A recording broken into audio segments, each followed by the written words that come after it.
Hello, welcome. Episode 3, 2025 season of Craft of the Draft. Plenty to get stuck into. Jonty, you're still in Vegas. I'm over in South Australia for Gather Round, but we've got plenty of football to talk despite despite where we're situated. And gee, it's a pretty interesting weekend as well. With despite all the Gather Round festivities going on, AFL Academy had their first game of the year. We had the SA Under 18 boys squad named, and still some CTL action to dissect. Yeah, Where do you want to absolutely. start? Where do you want to Well, start with? Maybe we can go with the AFL Academy maybe, and just some of the standouts from what's always a quite an intriguing first contest to see the top talent from across the nation combine up against VFL, opposition as well. And we had the Richmond VFL side, which I think consisted of only six AFL listed players, and some of them on managed minutes and hadn't played for a bit, and other yeah. project players. So it wasn't the normal Richmond VFL side we've come to see, but still a worthy opposition for the AFL Academy. And we had some pretty good standouts as well. Yeah, it was, and like you said, they are a worthy opposition. They've started the season 3-0. They were captained by Liam George, who's only a 19-year-old himself, which probably Mm, highlights they weren't quite at full strength. But yeah, still, they've got some really good players in there. And with all the talk about the strength of the 2024 draft compared to the 2025 draft and how this one's a little bit of a weaker one, well, the 2025 AFL Academy gave a really, really strong account of themselves and probably were just punished in the end by some wayward kicking and punished on turnover. We know these sort of games tend to be really offensive minded, but yeah, they could quite easily have got up and won that one. They only lost it by the 13 points, and there were some players who were able to put their name up in lights and probably positively in a lot of ways. It wasn't necessarily your pick one contenders that shone, but it mm. was some other members of the squad. So yeah, we'll get into that as the episode goes on. I think one thing that's going to really help for the, and like they only play the two games, but what the AFL Academy will get to work with a lot this year under Tarkin O'Leary is probably more focused on their actual positions. Last year, just a stacked group of midfielders with some key position players thrown in here and there. And while that gave players a good chance to show their versatility, I think this is where this is a squad that we, still have quite a rich group of engine room movers, but at the same time, plenty of key forwards that can rotate through the ruck and between each other. Some good Yeah. key defensive options, good small forwards, and then the midfield balance is quite good for a group that doesn't really play at all together outside of their little training hubs and a couple of games. So it was quite a fascinating group to see how they would develop and gel in their first match. And it seemed like there were obviously some players who have played a lot of footy together anyway, from whether it's from the Allies and under-16s and national championships. And again, point of discussion this year is the club tied talent, and they many of who are linked to AFL clubs were among the standouts for the AFL Academy on Sunday.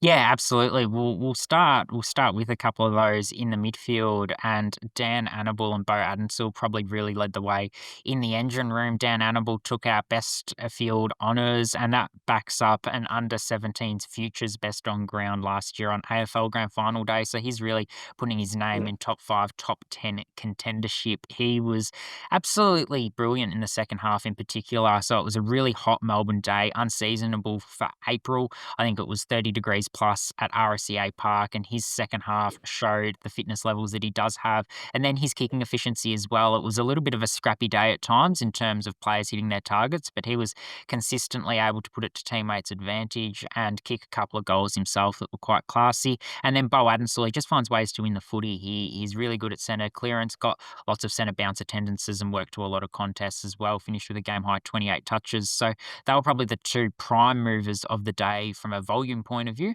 And yeah, it was good to see what they were able to produce. Yeah, I think you mentioned like Addisel obviously having the exposure to VFL talent and what Gold Coast get to do so well each year with some of their academy kids, that certainly would put him in good stead. Another, I guess, factor in the midfield mix was Ollie Greaves. Such a strong start and getting to come up against his old teammate Josh Smiley, who played just the half on his managed minutes as he works his way back from a hamstring injury, but he was a dominant force for the Tigers. It was good to see those two going head to head, given just the size, their competitive nature, and their ball winning nous.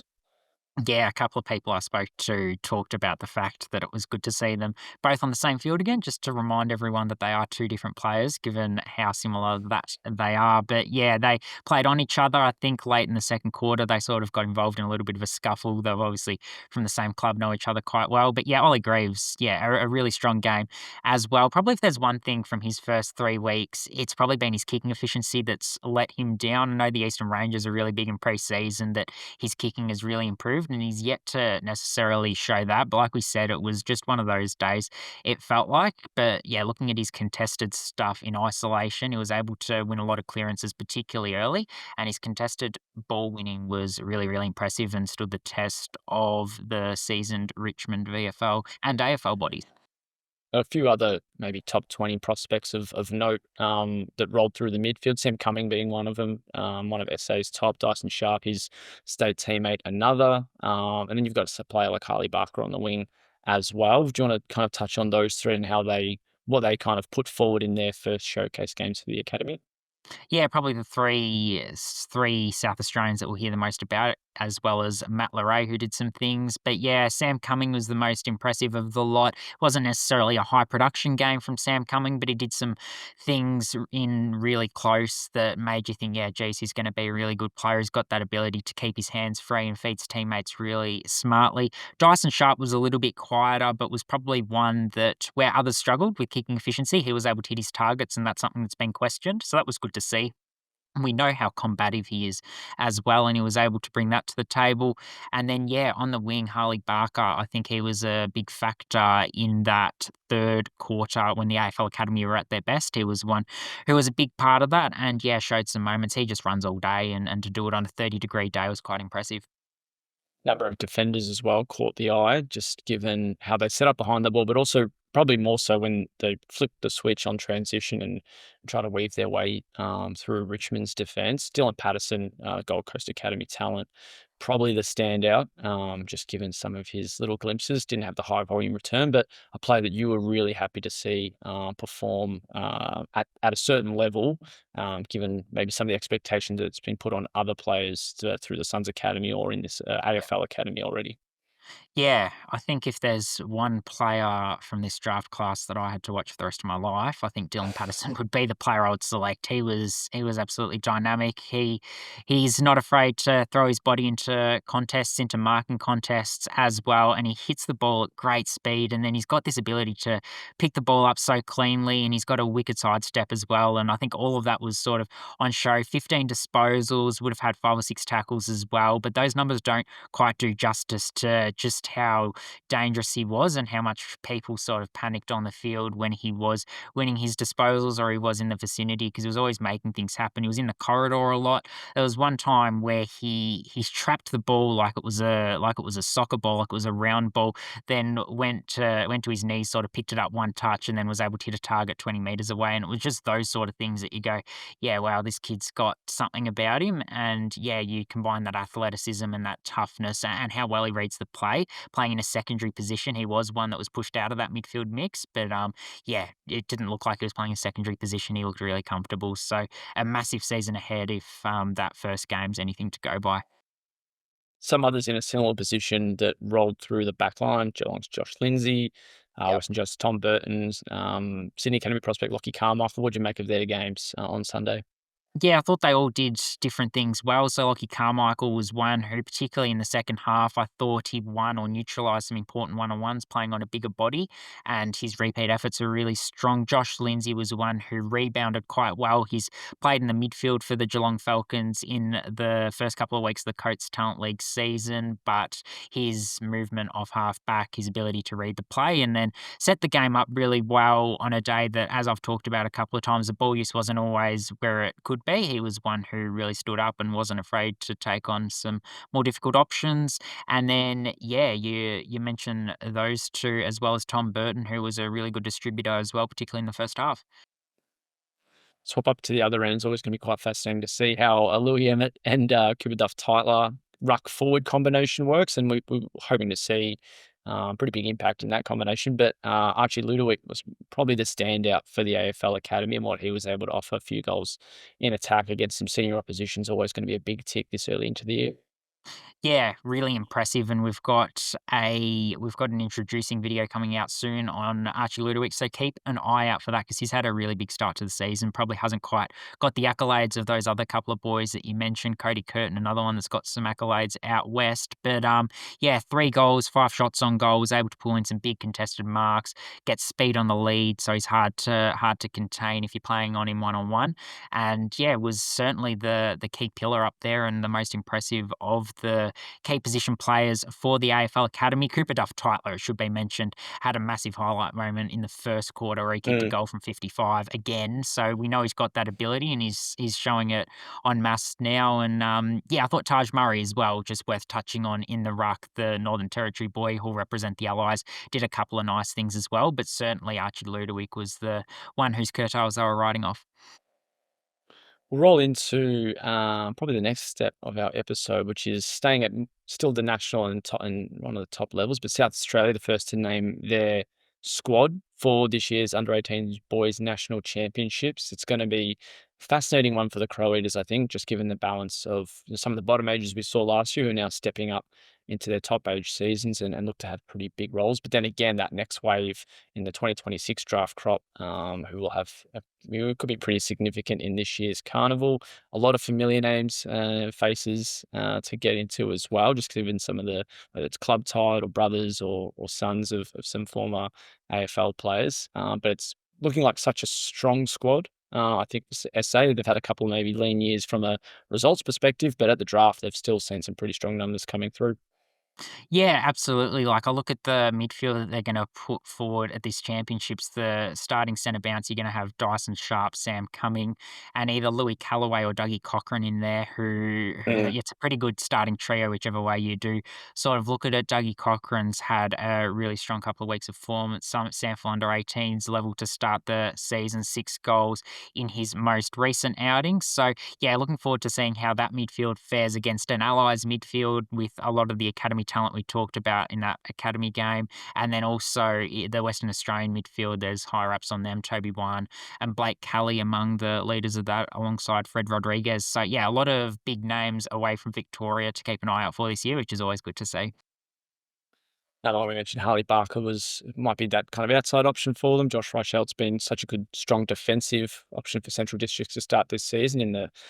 They just bringing talent at the moment. The Dogs, when they don't even have Dyson Sharp playing in their under Yeah. 18s because he's playing senior sample footy as well. So it's going to be fascinating to see how they're represented come the under 18s carnival stage. And you mentioned Louis Callaway. Son of Duncan Callaway, Richmond father-son prospect. We've probably mentioned, I think, on just about every episode we've Yeah. had on Craft of the Draft to start this year, just given how strong he's been for Sturt. Noah Robbins Thompson, I think he's the cousin of Lewis Robbins Thompson, two-time Sydney Premiership player. And then you've got players like Mitch Marsh, son of Ben Marsh, Jack Cook, son of Tim Cook, Jevon Philippou, younger brother of Mateus and son of Sam Philippou. So there's plenty of names, and Dougie Cochran's another one as well. Younger brother Tom, son of Stuart.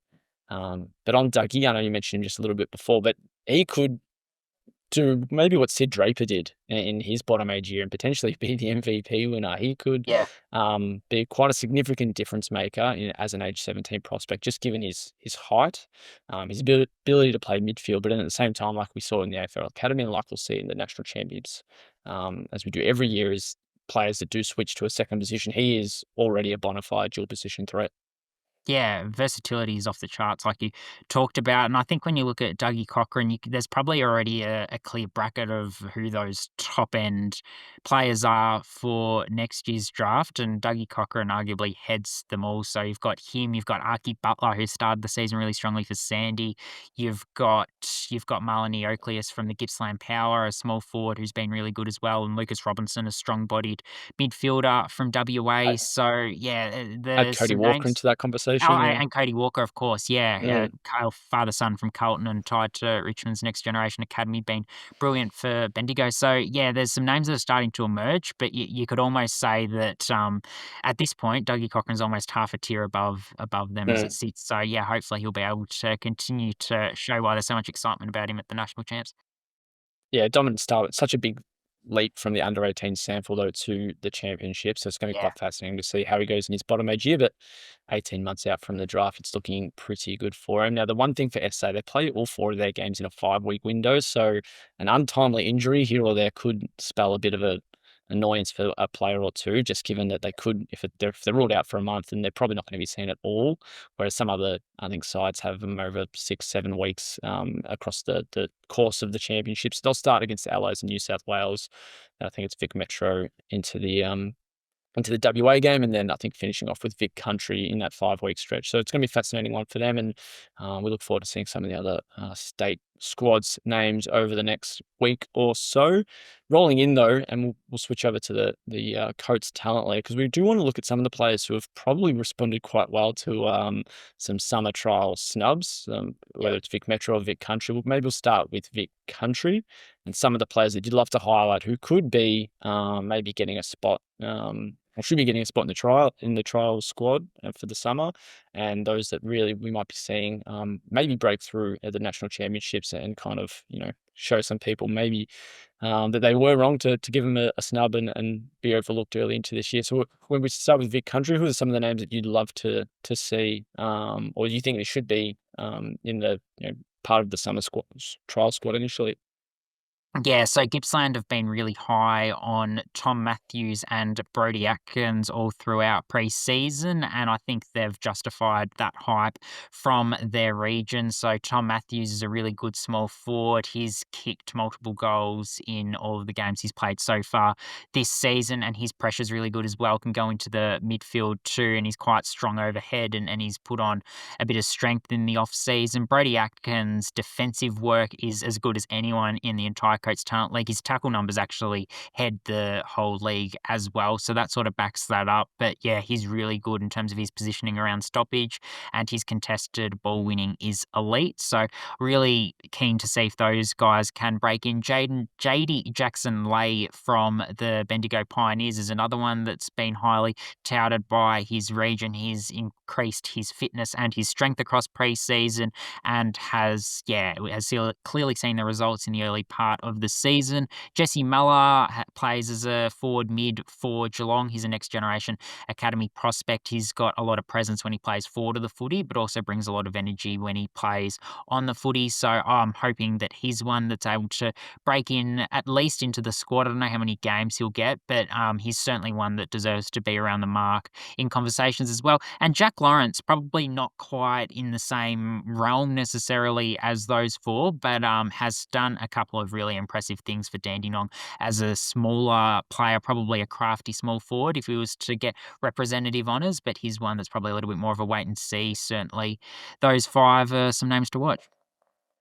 And looking at the Vic Metro squad as well for names that could be well positioned for the trial games coming up, and putting their name in cases forward for Vic Metro squad selection. We have a couple of Pies linked players and an SNNGA prospect that you'd like to discuss.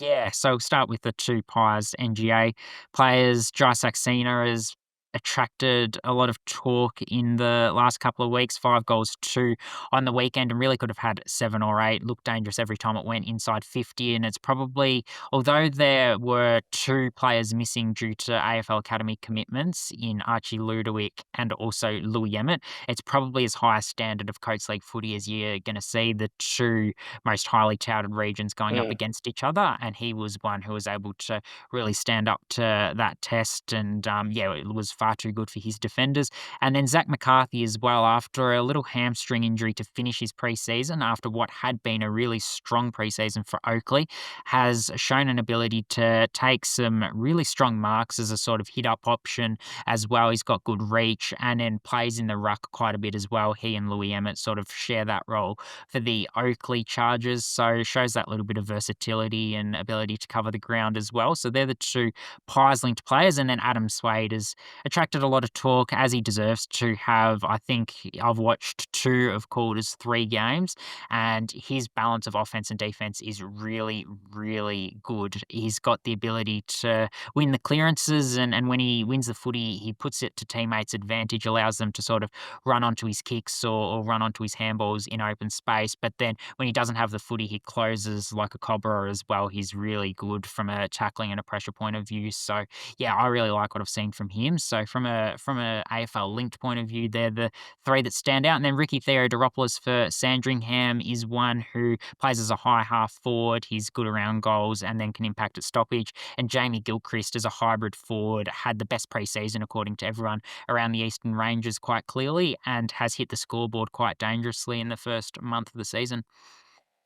Oh, maybe you can discuss the allies as well. Get forgotten about a little bit, whether it's the Tassie boys, the ones from up in Murray. Always my kind of favourite players, the ones that get to have a crack in the CTL, but will still suit up for the allies against a lot of their teammates on some occasions. But who is maybe some of the Tassie prospects to start the CTL that could maybe be floated as allies squad members come the announcement?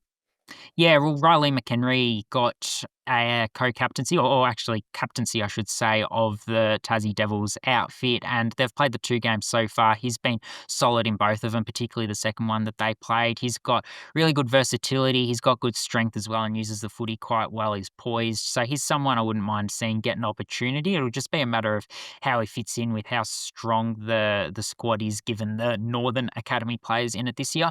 And then Jack Miller's first game, he was a bit of a smoky to watch and has done some really likable things as well. So he's one that I'm interested to see whether he's able to break in, because he plays as a sort of medium forward. It probably plays above his height a little bit, quite crafty, hard to beat one-on-one in the air, and quite dynamic when it hits the ground as well. So he's got a way around goals that's sort of hard to teach. So hopefully he's able to break in and show what he can do.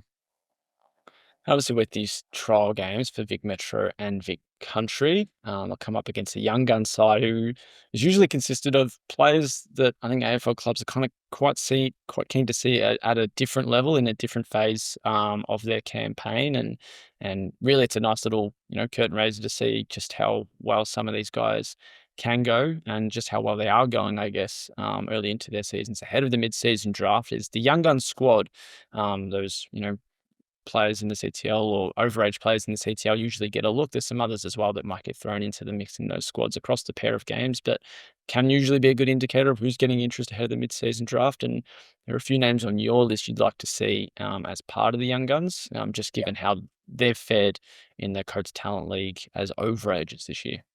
Yeah, so I'm going to start with a trio of intercepting defenders. We always know it's a tall man's draft usually, the mid-season draft, but I do Mm. want to put some interceptors on the radar before we get to some bona fide tall players. First one is Zach Walker. So he's played the 2 games for the Gippsland Power, 10 marks in both of those, predominantly intercept marks, all of those marks. I think 8 intercept marks in the first game and then 7 in the second game. So really, really impressive controlling the air. He's played 3 seasons of senior footy at Phillip Island, so local level in the West Gippy competition, and he's really improved his ball use as well after missing Gippsland's under-18 squad last year as a part of their 16 squad. Didn't make their 18 squad, but gone away, improved elements of his game, and he's got athleticism as well. So he's been, I would say, Gippsland's best in their first and third game of the Coates League season.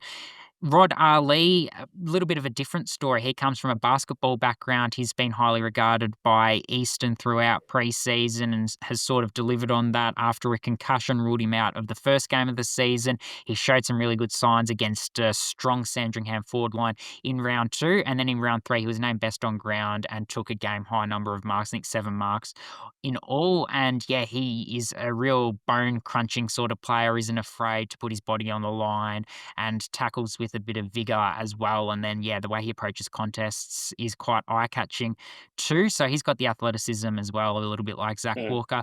And then also Charlie Orchard was one who has a little bit more experience than those two at CTL level, but is attracting a little bit of interest as an intercept defender out of the Dandenong Stingrays, who, yeah, a little bit leaner, but has a lot of poise on the last line of defence and reads the ball quite well in the air. Well, we'll look forward to some of the young guns squads being named, and another familiar face, Floyd Burmeister, GWE, a player that you're a big fan of, and a player who you think maybe it's a bit of a surprise not to be drafted last year. And you've been quite happy with his start to the season. And as you mentioned, it's the ruck forward options that might have the most value in these mid-season draft crops when with how AFL clubs are beginning to plan and build out their lists via the draft avenues. But he's certainly one that you're hoping to see in the young gun stage as well, and potentially just like some of the others we mentioned in this show, prove their value after kind of being snubbed in some case. Yeah, I think the only negative of his start to the season, funnily enough, is 3 goals from 12 shots on Mm. goal for the GWV Rebels. Been a little bit inaccurate, but yeah, he's certainly established himself as the anchor of that forward line, takes marks, and is able to follow up really well at ground level. And yeah, has continued on from last year, really, but if anything, has probably gotten a little bit more consistent with what he's able to do in terms of bringing down some of those contested marks. And then when he is on the lead, being able to make the most of it as well. So yeah, I think he's certainly built on what he showed last year, and that's no surprise. He comes from a high jump background, doesn't necessarily have the grounding in footy at junior level of some of these other players. And yeah, now that he's sort of got that net of 15 to 20 games behind him, he's starting to really hit his straps. So I think he's certainly one that should be in young guns consideration. And then Zach Harding as well. He's someone who has put together some really strong form for the Murray Bushrangers, has averaged almost 30 hitouts and 20 disposals per game, and they've struggled to start the season. Murray, I think they're 0-3 at the moment, but he's been a real shining light for them, doing everything he can. Just a little bit undersized as a ruck, so in terms of impacting around the ground, that's probably the next step for him. And Tom Evans, after a solid start to his season, 44 disposals in round 3, he exploded. He's taken to a new backline role really well after playing up forward last year, and yeah, looking forward to what lies ahead for him because he's a really good distributor and has a lot of calmness down in the back line. Well, we're going to have our finger on the pulse and craft the draft on this young gun squad and just who gets named as well as the Vic Metro Vin Country Trials teams as well. And for all of that, you can head over to Craft the Draft's Instagram page. And on top of that, zerohanger.com for all editorial access. But we'll call it there. I'm quite keen to get back into some of the draft action despite what's been quite a busy week on the football front. But we'll have the SA under 18s back. We'll have some of the CTL's top players back in action.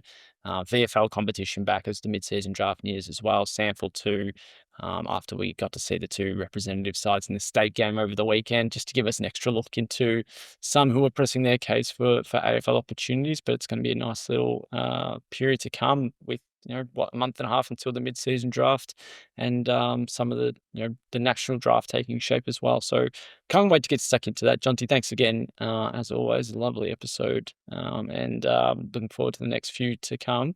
And we'll, if you want to catch all the latest draft news, views, and analysis, you can catch Craft the Draft's other episodes on Zero Hanger's YouTube page and head to zerohanger.com.au for our other latest draft news.